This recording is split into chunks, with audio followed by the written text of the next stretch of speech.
And I think that that's where we shrink from service, because we find it demeaning. It pushes down our humanity. And I want to point out that that's as wrong a notion as racism itself. Do you remember the words I read from Emerson during the looking inward portion? A person will worship something, have no doubt about that.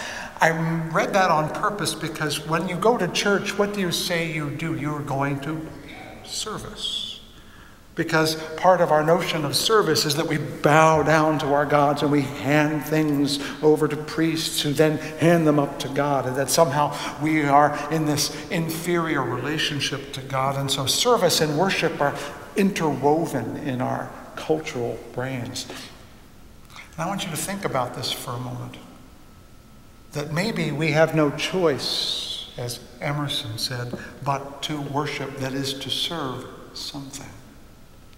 I want you to ponder this for a moment. For yourself, what is it that you serve? We could look at others. It's always easier to find the God that someone else worships. Jesus talks about how it's easy to find the speck in the other fellow's eye, but much harder to get the one out of your own. I want you to think about what it is you are serving, what it is you are worshiping. Bob Dylan wrote a song, that's the title of my sermon, Gotta Serve Somebody, pointing out that even the rich and the famous serve somebody.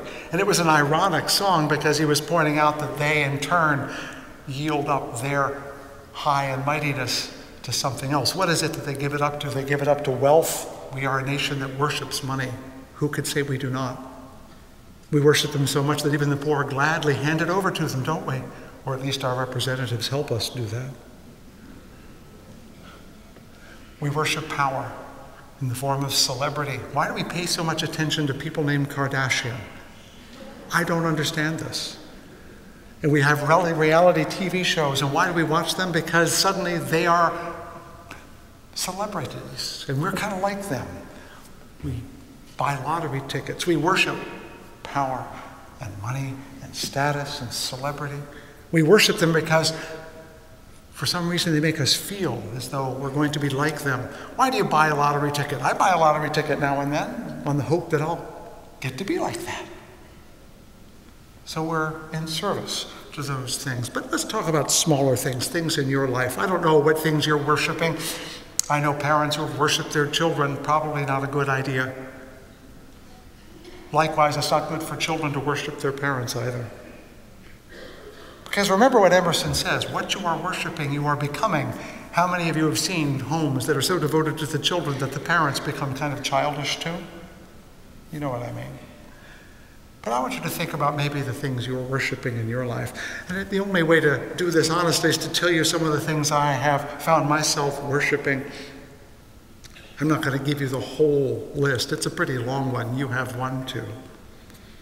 Insomnia has been my master for many years. It afflicted me when I was in college. And I've been reorganizing my life around sleep for the rest of my life. I don't stay up late. I don't go out late. I gave up a career in music because they have to stay up late. Do you see what I mean?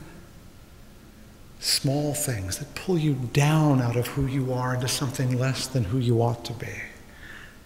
When you serve something that circles you, it becomes a bondage, doesn't it? And that is a service that is demeaning. When you serve a master or a mistress, whatever you want to call it, who does tell you who to be here, clean that, follow me, do that. That is a demeaning form of worship, but I'm here to tell you that there is the possibility of service that is not demeaning, but elevating.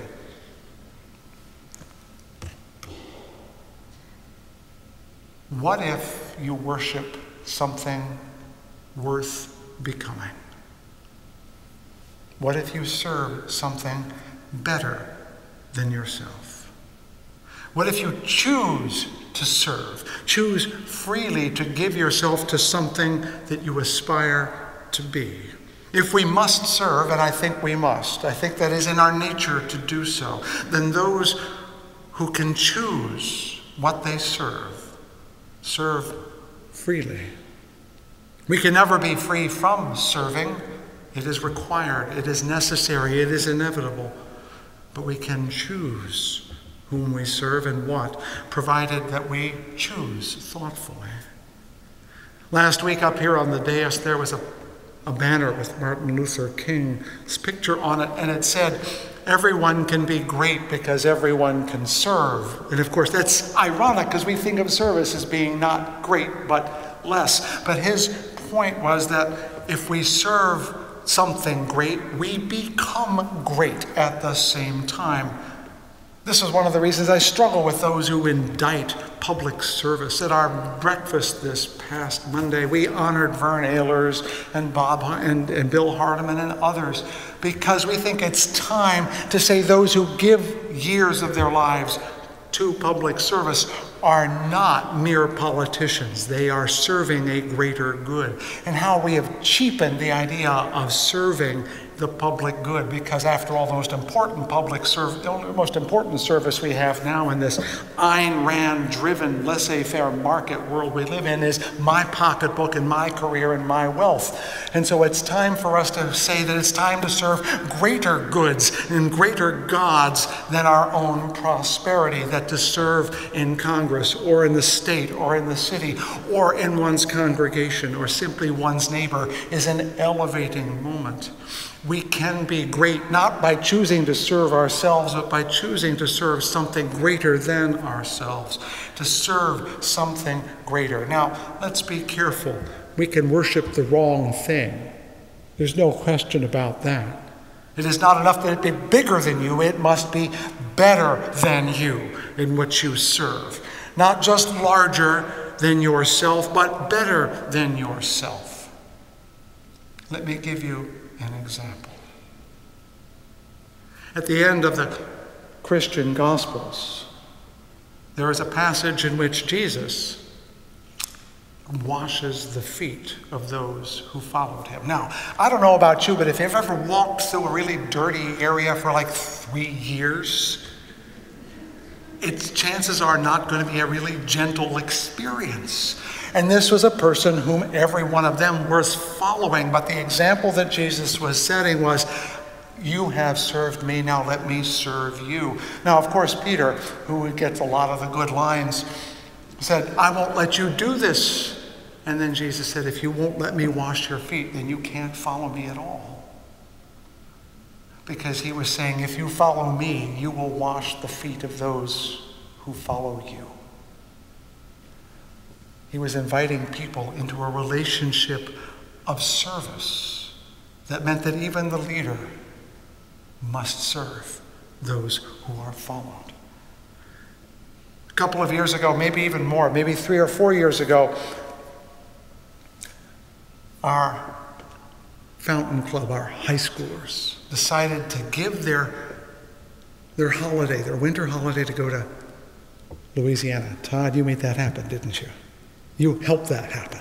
You didn't make it happen. The kids decided, we want to go and do something. And so Todd and the rest of the Fountain Club advisors helped it happen, but they went and they spent a week and they served.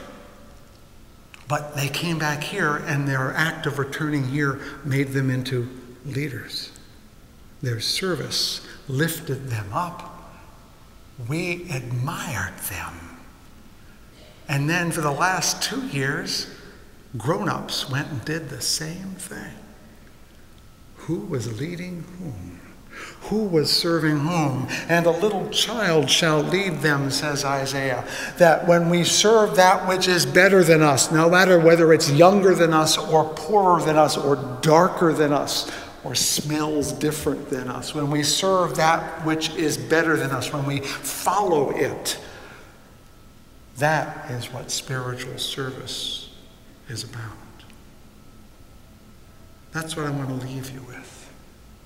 I want to leave you with the reality that when we serve, if we serve something greater than ourselves, no matter where we find it, in a child, in a poor person, in a dark person, in a world that is difficult for us to respect, when we can find it in our hearts to follow and to serve that which is truly great, we become great too. And when we become great, others will follow us.